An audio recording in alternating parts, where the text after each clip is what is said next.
ناظرین السلام علیکم. ناظرین ڈاکٹر دانش پروگرام سوالی کے ساتھ حاضر ہے. ناظرین ایک طرف فوجی جوانوں کو خون میں نہلایا جا رہا ہے, شہادتیں دی جا رہی ہیں, ملک و قوم کی خاطر فوج قربانی دے رہی ہے, اور دوسری طرف اسی فوج کو ہم غدار غدار اور غدار کہہ رہے ہیں. کس کے کہنے پہ؟ ان بھارتی ایجنڈوں کے کہنے پہ. وہ وقت دور نہیں جب لوگ یہ کہہ رہے ہیں اب کہ ان سیاستدانوں کی حماقتوں کی بنیاد پر بہت جلد بہت سخت مارشل لا آ جائے گا, کیونکہ ملک اور قوم کو بچانا ہے. دوسری طرف انہی سیاستدانوں کی حماقتوں کی بنیاد پر عوام روٹی, کپڑا, مکان, صحت, تعلیم سے تباہ حال ہے. نہ گیس ہے, نہ بجلی ہے, خودکشیاں ہی خودکشیاں ہیں, نا انصافیاں ہیں. ایک طرف انارکی چلی آ رہی ہے بہت جلد, اور اس انارکی سے کوئی نہیں بچے گا اگر وہ آتی ہے. تیسری طرف ہم گونج سن رہے ہیں ڈاکٹر طاہر القادری صاحب اور عمران خان صاحب اس ملک میں تبدیلی لانا چاہتے ہیں, انقلاب لانا چاہتے ہیں. ہم پوچھتے ہیں, آج ہمارے پاس گیسٹ ہیں ڈاکٹر طاہر القادری صاحب, کہ ایک طرف ماشاء اللہ کے حالات نظر آ رہے ہیں ان سیاستدانوں کی حماقتوں سے, دوسری طرف انارکی ہمیں نظر آ رہی ہے, اور تیسری طرف اس ملک کو بچانے کے لیے آپ انقلاب کی بات کر رہے ہیں. آپ کیا سمجھتے ہیں کہ موجودہ حالات میں ہم کس طرف جا رہے ہیں؟ ہمارے ساتھ ہیں ڈاکٹر طاہر القادری صاحب, شیخ الاسلام, قائد پاکستان عوامی تحریک. آپ کا شکریہ, آپ نے جوائن کیا. سر میرا سوال آپ سے یہ ہے سر کہ ہم کس طرف جا رہے ہیں؟ بسم اللہ الرحمن الرحیم. ڈاکٹر دانش صاحب, آپ کے سوال کا مختصر جواب تو یہ ہے کہ ہم تباہی کی طرف جا رہے ہیں, انارکی کی طرف دھکیلا جا رہا ہے,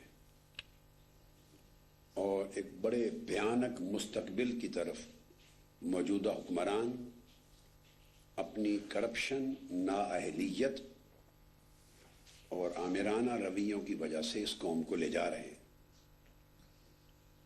جو باتیں آپ نے ابتدائیہ میں کہیں, انہیں کوئی بھی ذی شعور پاکستانی ٹوٹلی رول آؤٹ نہیں کر سکتا, مگر ایک بات طے ہے, ہمیں اس ملک کو ماشاء اللہ سے بھی بہر صورت بچانا ہے. ماشاء اللہ ملکی مسائل کا حل نہیں ہے, نہ کبھی پہلے تھا. جہاں ماشاء اللہ سے بچانا ہے وہاں اس ملک کو جمہوریت کے نام پر لوٹ کھسوٹ, کرپشن اور تباہی و بربادی سے بھی بچانا ہے. اور یہ بات کہنے میں مجھے کوئی جھجک نہیں کہ جب بھی اس ملک میں مارشل لا آیا یا ملٹری رول آیا ہے, وہ نام نہاد سیاسی لیڈرز کی ناکامی اور نااہلیت اور حد سے بڑھ جانے والی کرپشن کی وجہ سے آیا ہے. فوجی حکمران, فوجی لیڈروں کو اور ملٹری کو بیٹھے بٹھائے از خود ملک کے سول افیئرز پہ قبضہ کرنے کا کوئی شوق نہیں ہوتا, کیونکہ کبھی بھی ملٹری رول ڈیولپ کرنے یا اسٹیبلش کرنے سے آرمی کی عزت افزائی نہیں ہوئی, ان کی عزت میں اضافہ نہیں ہوتا, کمی ہوتی ہے. وہ متنازع بنتے ہیں, لہذا وہ اس بات کا بنیادی طور پر شوق نہیں رکھتے. مگر سیاسی حکمران جب انتہا کر دیں اور وہ یہ دیکھیں کہ ملک کوڑیوں کے پاؤں لٹ رہا ہے, مہنگائی, بے روزگاری, بدامنی, قتل و غارت گری, تباہی, بربادی, لوٹ مار, کرپشن, بے روزگاری اور لوگوں کے حقوق کی عدم دستیابی, جان و مال کے تحفظ میں ناکامی, bad governance, rule of law کا خاتمہ, اقربا پروری, جب یہ چیزیں انتہا پر چلی جائیں اور پورا ملک ایٹ سٹیک ہو اور اس کا وجود خطرے میں چلا جائے تو پھر ان کی یہ نااہلیت خود بخود ان کو دعوت دیتی ہے. ابھی آج میں آپ سے بات ایک اسپیشل موضوع پہ کرنا چاہتا ہوں مگر آپ کے سوال کے حوالے سے میں آپ کو چھوٹا سا خاکہ میں اسپیشل پہ آنے سے پہلے حسن نثار کا ایک جملہ بھی یہاں کوٹ کرنا چاہتا ہوں. اس سے پہلے میں ایک نقشہ دینا چاہتا ہوں ڈاکٹر دانش صاحب آپ کے سوال کے ضمن میں. اب آپ اندازہ کیجئے 19 جنوری کو بنوں میں دھماکہ ہو گیا ہے, یعنی یہ کل ہی کی بات ہے, آج ہی کی بات ہے, اور سیکیورٹی فورسز کے 22 اہلکار شہید ہو گئے ہیں, 38 زخمی ہوئے ہیں. ایکسپریس نیوز کے انتہائی جانفشانی کرنے والے کارکن صحافیوں پر دہشت گردی کا حملہ ہوا ہے, وہ شہید ہو گئے ہیں اور میڈیا کا منہ بند کرنے کی کوشش کی جا رہی ہے. پشاور میں تبلیغی مرکز پہ حملہ ہو گیا ہے, کئی لوگ شہید اور بے شمار لوگ زخمی ہوئے ہیں. ان کی نہ کسی سے دشمنی, نہ سیاسی, نہ مذہبی, نہ کسی سے کوئی جھگڑا. راجن پور میں حال ہی میں 17 فروری کو پرسوں دھماکہ ہوا دہشت گردی کا, 7 ہلاک ہوئے ہیں, 60 زخمی ہو گئے ہیں. اور پھر اندازہ کیجئے کہ وزیر اعظم صاحب کے مشیر امیر مقام وہ بم کے حملے میں شہید ہو گئے ہیں. سی آئی ڈی کا ایک نہایت جرأت مند جانباز افسر چودھری اسلم شہید ہو گیا کراچی میں. اور یہ جو مذاکرات کا ڈھونگ رچایا گیا ہے, مولانا سمیع الحق صاحب کو ذمہ داری سونپی گئی ہے, انہی کی جماعت سے تعلق رکھنے والے ذمہ داران اور دیگر وہ لوگ جو آگاہ ہیں طالبان کے معاملات سے, وہ پاکستان کے ٹی وی چینلز پر بارہا یہ کہہ رہے ہیں کہ مولانا سمیع الحق کا ٹیلی فون تک وزیر اعظم صاحب اٹھانے کو تیار نہیں. مذاکرات کیا ہونے ہیں؟ ان حالات میں جب آپ ٹوٹلی غیر سنجیدہ ہو اور امن آپ کی ترجیحات میں ہی نہ ہو, لوگوں کی جان, مال اور عزت و آبرو کا تحفظ سرے سے دور دور تک آپ کی پرائورٹیز میں شامل ہی نہ ہو, مہنگائی, بے روزگاری, بدامنی, لا اینڈ آرڈر, ان سچویشنز پہ کنٹرول کرنا یہ آپ کے خواب و خیال میں ہی نہ ہو, ترجیحات میں ہی نہ ہو, اور ایک لوٹ مار کا بازار گرم ہو, جو چاہے یہاں کر دے, کسی پر کوئی گرفت کرنے والا نہ رہے, تو بتائیے یہ ملک پھر انارکی, بدامنی, تباہی اور الٹیمیٹلی جو بات آپ کہہ رہے ہیں جس کے حق میں میں نہیں ہوں اس طرف یہ دھکیلنا نہیں ہے تو اور کیا ہے؟ میں نے 11 مئی کے الیکشن سے پہلے اور جنوری 2013 کے لانگ مارچ میں اور 23 دسمبر 2012 کے مینار پاکستان کے جلسے میں کیٹیگوریکلی قوم کو کہہ دیا تھا کہ یہ لوگ یہ ایک ہی اشرافیہ, ایک ہی طبقہ نااہل ہیں, ان کا سکل لوٹ مار ہے. یہ تجارت اور سیاست کو اکٹھا کریں گے تو پورا ملک لوٹ سیل پہ لگ جائے گا, پورا ملک کلیئرنس سیل پہ لگ جائے گا. اور ڈاکٹر دانش صاحب, باہر کے ملکوں میں جب کوئی بڑا سٹور بند ہونے لگتا ہے نا تو اس کو کلوزنگ سیل کہتے ہیں. یہ لوٹ سیل کلیئرنس سیل سے بہت آگے ہوتی ہے. کلوزنگ سیل کہ سٹیٹ کے سٹور بند ہو رہا ہے, لے جاؤ سستے کوڑی کے پاؤ. اس طرح لگ رہا ہے جیسے یہ ملک کے لیے کلوزنگ سیل لگانے والے ہیں اور سب کچھ لوٹ مار کر کے پھر بھاگنے کا منصوبہ بنایا جا رہا ہے. ایسے حالات میں عوام کہاں جائیں؟ ادارے کیا کریں؟ قانون کی کوئی پاسداری نہیں, سپریم کورٹ کے فیصلوں کو پاؤں تلے روندا جا رہا ہے.